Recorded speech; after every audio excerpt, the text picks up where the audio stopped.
আমার স্বামী ক্যান্সারে মারা গেছে। আমার মতো আঁকার মতো হয়তো শ্বশুরের বুড়া মানুষ চালানোর ক্ষমতা নাই, কিন্তু কত শ্বশুরের জায়গা আছে, কিন্তু একটা ঘর ওঠার ক্ষমতা আমার নাই। আমার বাচ্চা করে কই কীভাবে থাকুম, শুধু আল্লাহ ছাড়া আর কেউ জানা। যদি সবাই আমাকে সাহায্য করেন একটা ঘর ওঠার মতো, হয়তো আমার শাড়িটা মেয়ে নিয়ে আমি একটু মাথা উড়িয়ে দাঁড়িয়ে ওদেরকে বাঁচাইতে পারি। উনি বলে না যে আমার 1 বছর চাল কিনে দেন, উনি বলে না যে আমার 1 মাসের বাজার করে দেন, ভালোভাবে যাতে খাইতে পারি। উনি শুধু চাইতেছে শুধু একটা ঘর, বারবার শুধু একটাই কথা বলে, ওনার শুধু একটা ঘরেরই প্রয়োজন। এই জায়গায় বর্তমানে ওনারা থাকে, এই জায়গা থেকে যদি কয়েকদিন পরে যদি বের করে দেয়, আর থাকার জায়গা নেই। এই মেয়েকে, এই 4 মেয়ে নিয়ে কোথায় যাবে এই অসহায় মা? এই প্রশ্ন রেখে গেলাম আপনাদের কাছে। আব্দুর রহিম ভাই কিন্তু এই সেলাই মেশিনটা দিয়েছেন। এই জিনিসটি দেখে আমার খুবই ভালো লাগছে এবং চেষ্টা করব সামনের দিকে আরো এগিয়ে যেতে। যে আমার মিথ্যা কান্দা না, আচ্ছা এই কান্না আমার বুক পাটা থেকেই কান্দা না, যে আমার স্বামী ছাড়া দুনিয়াতে কেউ নাই। আজকে 11 মাস মারা গেছে, আশ্রয় ধরার মতো, সাহায্য করার মতো কেউ নেই। থাকি বাসুটার ঘরে, যে কোনো মুহূর্তে নামিয়ে দিতে পারে।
তুমি আমার চিনো না?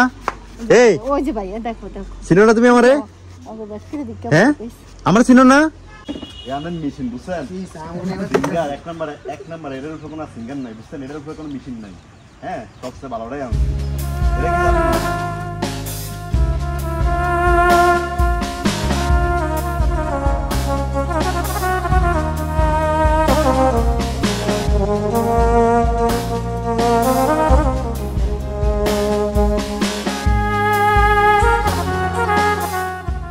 আসসালামু আলাইকুম, মানবিক স্বপ্নের আলো ভাই KM শাকিল। প্রিয় দর্শক এবং শ্রোতা, আমরা আজকে যে জায়গাটিতে দাঁড়িয়ে আছি, এই জায়গাটি হলো চাঁদপুর জেলা, চাঁদপুর থানা, বাবুরহাট শিলন্দিয়া মুসলিম খানের বাড়িতে বর্তমানে আমরা দাঁড়িয়ে আছি। আমার পাশে দেখতেই পারতেছেন অসহায় একটি মা, 4টি অসহায় মেয়ে।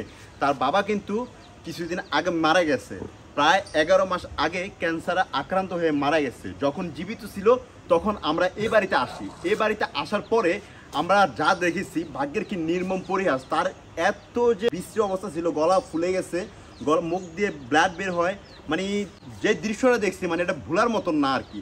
যাই হোক, এই দৃশ্যটা দেখার পরে বেওয়ারি সেবা ফাউন্ডেশনের প্রতিষ্ঠাতা জনাব শওকত হোসেন ভাইয়া, উনি নগদ 15,000 টাকা স্পন্সর করে।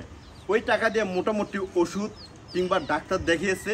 তার পাশাপাশি আমরা মানবিক স্বপ্নের আলো থেকে আমরা একটা ভিডিও করি, ওই ভিডিও থেকে আসে প্রায় 37,000 টাকার মতো। সব মিলিয়ে প্রায় 53,000 টাকা এসেছে ওনার শ্বশুরের অ্যাকাউন্টে।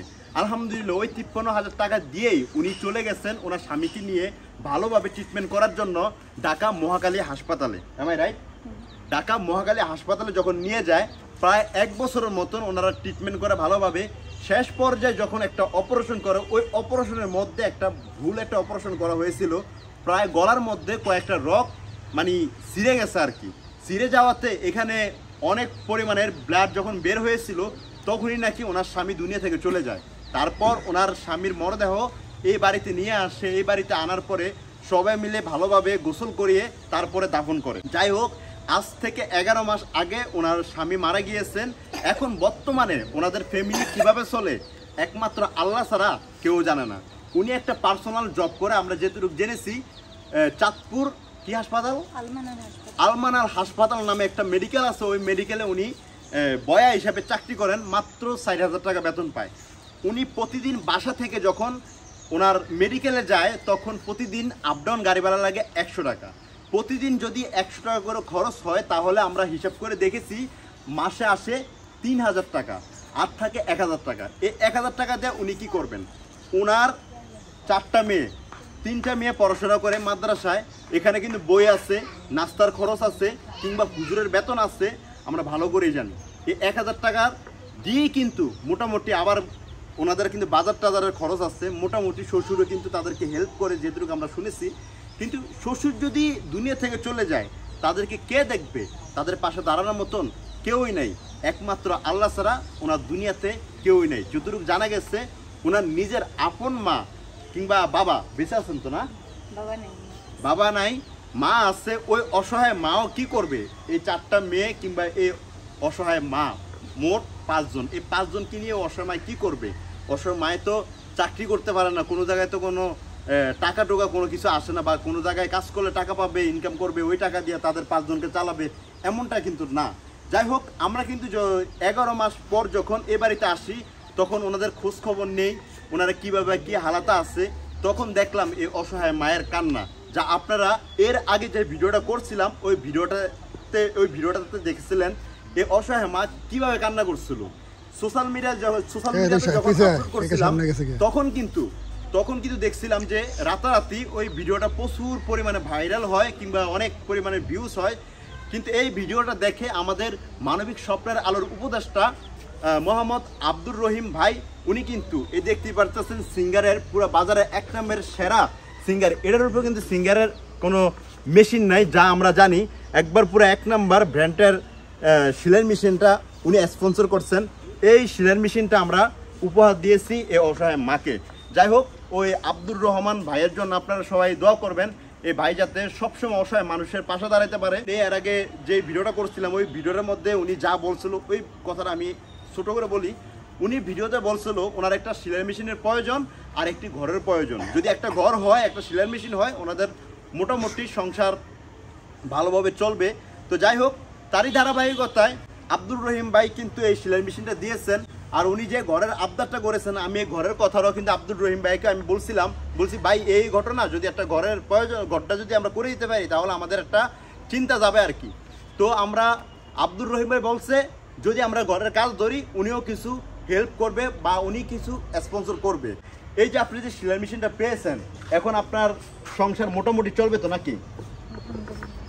আপনি তো আমাকে বলছিলেন একটা সেলাই মেশিন হইলে আপনি কাজ করতে পারবেন, এই টাকা দিয়ে আপনার সংসারটা মোটামুটি চলবে, তাই তো? পার্ট টাইম আপনি কাজ করবেন, আপনার বড় মেয়েকে কাজটা শিখাবেন। হ্যাঁ, যাই হোক, ওনার বড় মেয়ে মা নাম হইল গা তৈয়বা, আর ওনার নাম কি? তোমার নাম কি? সুমাইয়া। আর ওর নাম ফাতেমা। ওর নাম সাইয়েদা। মাশাআল্লাহ, ইসলামিক নাম, 4টা মেয়ের কিন্তু ইসলামিক নাম, অনেক সুন্দর নাম। আমরা ঘরটা চেয়েছি এই কারণে, ওনার বড় মেয়েটা কিন্তু আস্তে আস্তে কিন্তু দিন দিন কিন্তু বড় হইতেছে। এখন বর্তমানে প্রায় 13 থেকে 14 বছর ওনার মেয়ের বয়স, আর 15, 16, 17, 18 এর ভিতরে কিন্তু আলহামদুলিল্লাহ একটা মেয়ের বিয়ে হয়ে যায়। তো আপনারা ভালো করে জানেন, এই যে পিছনে যে ঘরটা দেখতেছেন এই ঘরটা কিন্তু ওনার না, ওনার ভাসুরের। ওনার ভাসুর থাকে ঢাকায়, ঢাকা ফ্যামিলি নিয়ে থাকে। যদি যে কোনো মুহূর্তে যদি এই ঘরের যদি ওনারা পা রাখে তাহলে ওনাদেরকে যে কোনো মুহূর্তে বের হয়ে যেতে পারবে না। ওনার নিজের আপন বাড়ি মানে মায়ের বাসায় যাইতে পারবে না, কোথায় যাইতে, থাকতে হবে ভাড়া বাসায়। যদি আপনারা কেউ যদি একটা ঘর স্পন্সর করেন, ওনার শ্বশুর যেটা আমাকে বলছে, ওনার শ্বশুর একটা জায়গা দিবে, ওই জায়গার মধ্যে নাকি উনি একটা ঘর বেঁধে সারাটা জীবন থাকতে পারবে। একটা ঘর হলে ওনার 4টা মেয়েকে ভালো জায়গায় বিয়ে দিতে পারবে, এটাও আমরা জানি।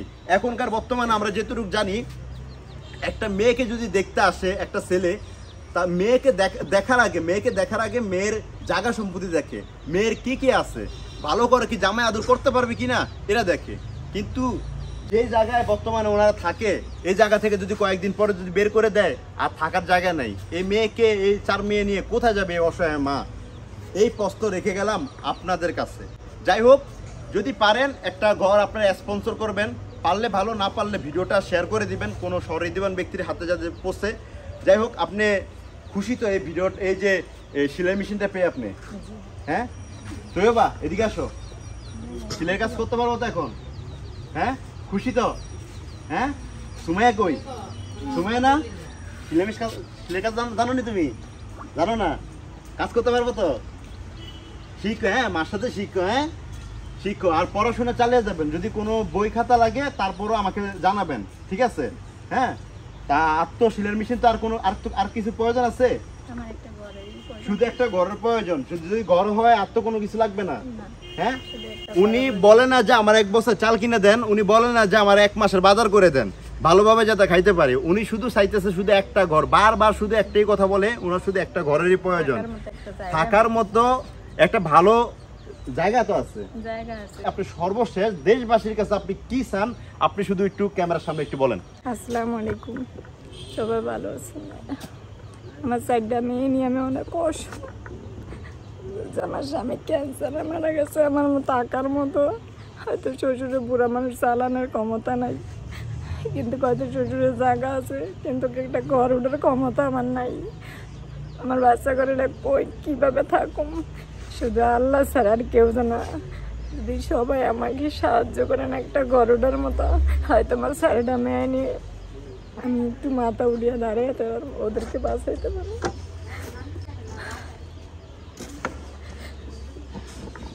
যাই হোক, ওনার যে কান্না এটা আমরা মেনে নিতে পারি নাই। আমার সামনে আছেন রিয়াদ, আমার সামনে আছেন সাকিব। তোমার নাম কি? আশিক। এই যে কাজটা করে তোমাদের কাছে কেমন লাগতেছে? ভালো লাগবে। হ্যাঁ ভবিষ্যতে কাজ করবো তো, অসহায় মানুষের পাশে দাঁড়াবো তো ইনশাআল্লাহ। ইনশাআল্লাহ। যাই হোক, ওনাদের জন্য দোয়া করবেন। ওনারা এখনো ছোট, ওনারা শিখতেছে কিভাবে মানবিক কাজ করবে, কিভাবে মানুষদেরকে হেল্প করবে। আমাদের আশা আছে আমরা ছোটখাটো কাজ করব, আস্তে আস্তে অনেক বড় ধরনের কাজ করব। যাই হোক, আমার পাশে আছেন মানবিক স্বপ্নালয়ের তাসফিয়া। তোমার অনুভূতি কি, এই যে অসহায় মানুষের পাশে যে তুমি দাঁড়াইছো কিংবা এখানে আরেকবার আসছো, তোমার অনুভূতি কি যদি একটু শেয়ার করতা? আসসালামু আলাইকুম, আমার নাম তাসফিয়া আক্তার। এই জিনিসটি দেখে আমার খুবই ভালো লাগছে এবং চেষ্টা করব সামনের দিকে আরো এগিয়ে যেতে। ও চেষ্টা করতেছে, ও মানুষের পাশে দাঁড়াবে, অসহায় মানুষের পাশে দাঁড়াবে। ওর জন্য আপনারা সবাই দোয়া করবেন। আজকের মতো বিদায় নিচ্ছি, সবাই ভালো থাকবেন, সুস্থ থাকবেন। আল্লাহ হাফেজ, আসসালামু আলাইকুম।